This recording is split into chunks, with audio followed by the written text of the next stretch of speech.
You keep telling yourself, you need more discipline, more structure, more control, more consistency. If you could just stay focused, stay committed, stay in control of yourself, everything would change. That's what you believe, that the problem is effort, that the solution is force. So you try, you build routines, you set rules, you push yourself past resistance. And for a while, it works. You feel sharp, directed, in control. You wake up earlier. You follow through. You do what you said you were going to do. And in those moments, it feels like you've solved something, like you've finally become who you were supposed to be. But it doesn't last. It never does.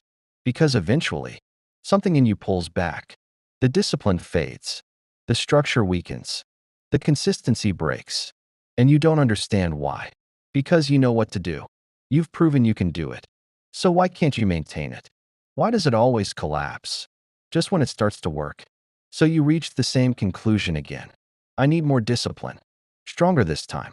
More strict. More controlled. More rigid. You remove distractions. You tighten your schedule. You push harder.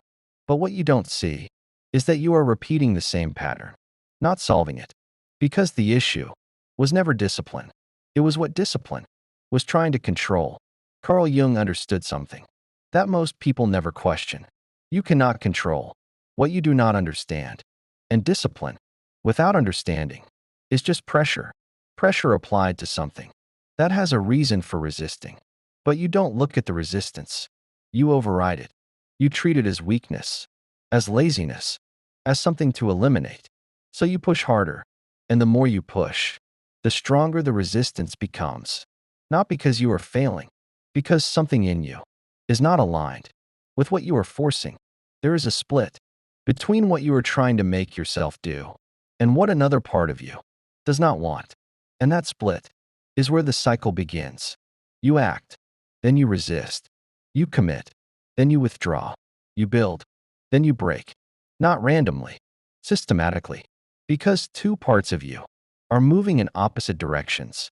And discipline is only addressing one of them. The conscious part. The part that sets goals, that plans, that decides. But beneath that, there is something else. Something quieter, less visible, but more powerful.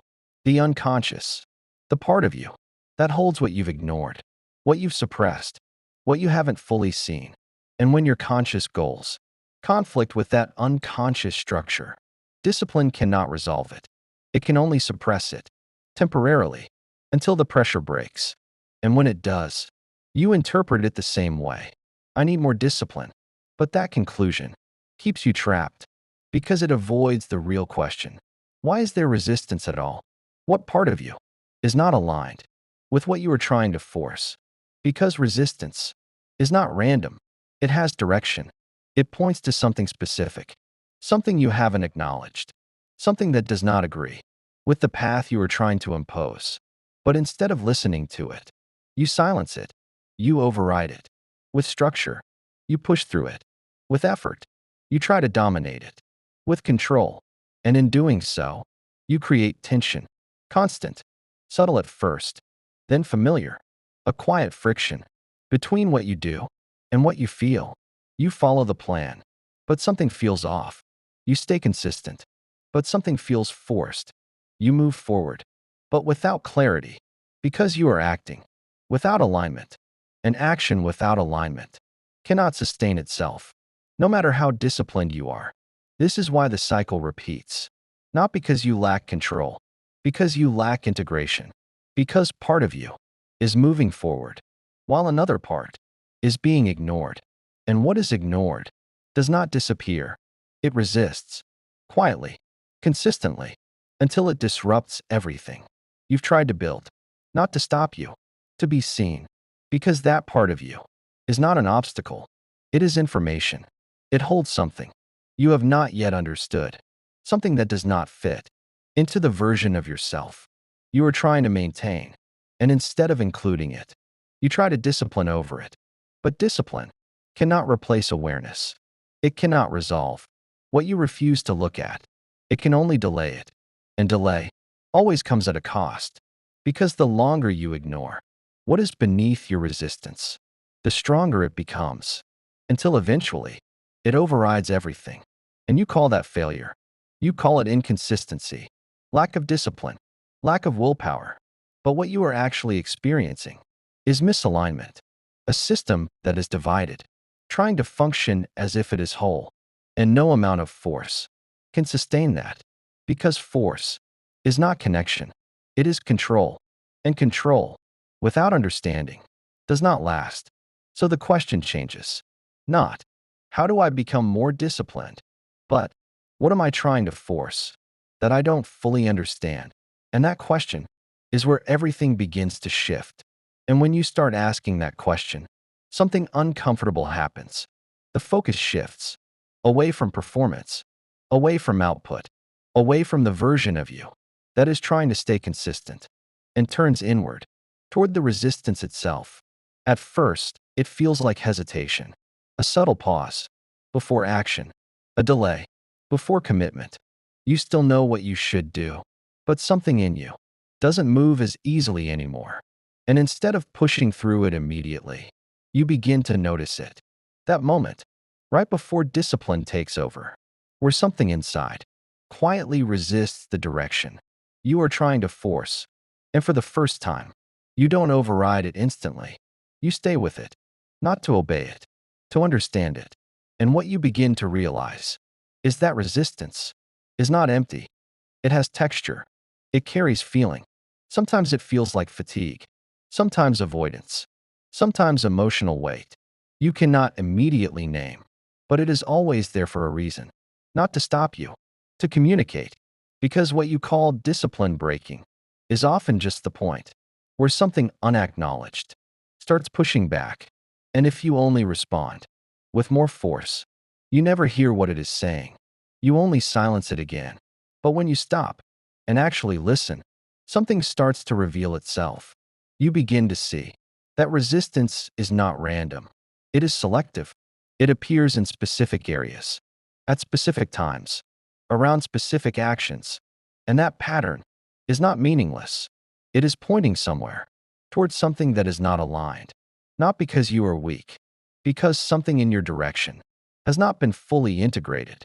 And this is where Jung's perspective becomes important. The psyche does not resist what is aligned with it. It resists what is imposed on it, without integration. So when you set goals from pure willpower, without understanding what your deeper self is carrying, you create internal opposition, not consciously, but structurally. One part of you moves forward, another part refuses to follow, and discipline becomes a negotiation between the two. Except it is not a negotiation you are aware of. It feels like self-sabotage, but it is actually conflict. And conflict cannot be resolved by force, only by recognition. So when you slow down enough to observe it, you start noticing patterns you previously ignored. The days you resist most are not random. They often follow emotional depletion, unspoken frustration, unprocessed tension, or goals that feel disconnected from something deeper in you. Not necessarily wrong, just not fully owned. And that matters, because when a goal is not fully integrated, it feels external, like something you are trying to become, rather than something that is already part of you. And anything that feels external will eventually meet resistance, not because it is wrong, because it is not fully yours yet. So discipline begins to look different here, less like pushing, more like examining. Instead of asking, how do I force myself to do this? You start asking, what part of me is not included in this direction? And that question changes everything, because now you are not fighting yourself. You are mapping yourself. You begin to see that some resistance is actually protection, not against growth, but against misalignment. It is the psyche preventing you from moving in a direction that excludes something important within you, something unspoken, unacknowledged, unintegrated. And the more you ignore it, the louder resistance becomes, not through words, through collapse, through inconsistency, through fatigue, through cycles you cannot sustain. But when you finally begin to include what was being excluded, And as integration becomes the real question, you start noticing something even deeper: the identity behind the discipline. Not just what you are trying to do, but the version of you who believes you must do it this way. There is always a self-image attached to discipline. I am someone who stays consistent. I am someone who doesn't give up. I am someone who has control. And on the surface, this feels empowering. But beneath it, there is pressure, because now your actions are no longer just actions. They are proof of who you are, or who you are trying to be. And when discipline becomes identity, failure stops being neutral. It becomes personal, not just a missed task, but a fracture in the image, a moment where the identity does not match behavior. And this is where tension deepens, because now you are not only managing action, you are managing self-perception. You are trying to maintain a consistent image of yourself through behavior, and that requires constant control, constant correction, constant monitoring, not just of what you do, but what it means about you. And this is where Jung's insight becomes essential. The ego does not only seek achievement, it seeks stability of identity, a coherent story about who you are. But life does not always cooperate with that story. There are days when energy drops, days when resistance rises, days when something inside you does not align with your plan. And instead of adapting the identity, you try to override the experience, because the identity must remain intact. I am disciplined. I am consistent. I do not fall off. So anything that contradicts that becomes a threat, and threats must be controlled. But here's the cost. The more rigid the identity becomes, the more fragile it actually is, because it cannot accommodate variation. It cannot include contradiction.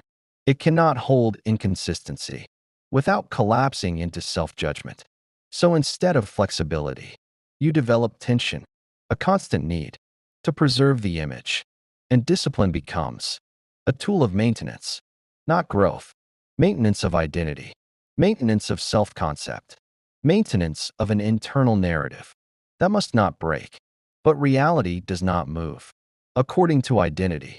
It moves according to conditions. Energy fluctuates, emotion fluctuates, attention fluctuates. And when you try to impose a fixed identity onto a fluctuating system, something eventually breaks. Not because you are weak, because the structure is rigid. So resistance returns, not just as avoidance, but as relief. A part of you, stepping away from the pressure of maintaining an image that cannot be sustained continuously. And in those moments, you experience it as failure. But it is not failure. It is release, a temporary return to something less controlled, less monitored, less constructed. And if you observe it closely, you begin to see a pattern. The moments you fall off often coincide with pressure accumulation, with identity strain, with emotional overload, with internal contradiction that has not been acknowledged. So what looks like inconsistency is often compensation, the system correcting itself after too much rigidity. But instead of learning from it, you tighten again. You rebuild the structure stronger, more strict, more demanding, and the cycle repeats. Because the foundation has not changed, you are still trying to maintain identity through control, instead of allowing identity to become flexible. And this is where something important shifts. You begin to realize that stability does not come from rigidity. It comes from adaptability, from an identity that can hold variation without collapsing, a self that can include fatigue without labeling it failure, that can include inconsistency without rejecting itself, that can include resistance without turning it into weakness. And when that begins to form, discipline stops being a test. It becomes a response, not something you prove, something you adjust based on reality, not identity pressure. You stop asking, "Am I still disciplined?" and start asking, "What is actually possible for me right now?" And that shift removes a layer of internal conflict, because now you are not enforcing a self-image onto your behavior. You are responding to your state as it actually is. And that is where alignment begins to stabilize. Not perfectly, but more honestly. And in that honesty, the need for force begins to soften, not disappear, but lose dominance. Because you are no longer trying to be someone consistently. You are learning to be aware consistently, and awareness adjusts more effectively than force ever could. And when awareness becomes more central than force, something quietly ends. The war with yourself. Not all at once, not dramatically, but in small, almost unnoticeable ways. You begin to act without the same internal resistance. Not because everything feels easy, but because everything no longer needs to be forced. There is a difference between pressure and direction. You start to feel it. Pressure pushes you away from yourself.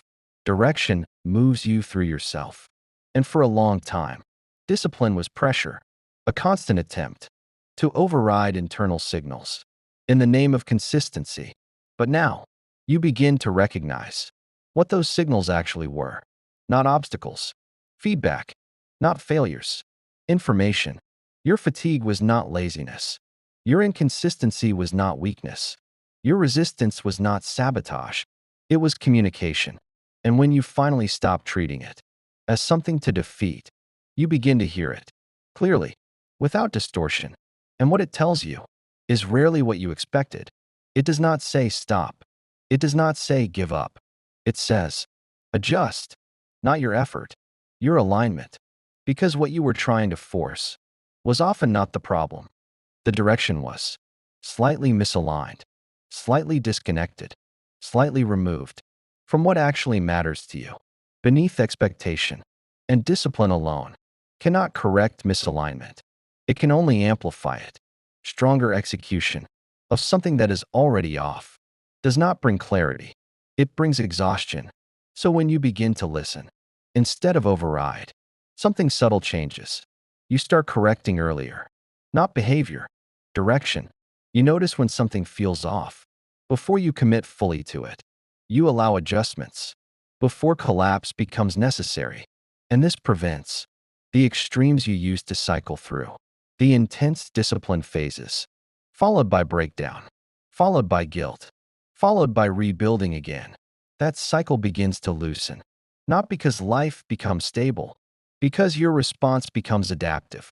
And in that adaptability, you find something that discipline alone was never able to give you: continuity, not rigid continuity, organic continuity, the ability to return without self-punishment, the ability to pause without identity collapse, the ability to shift without losing yourself in the process.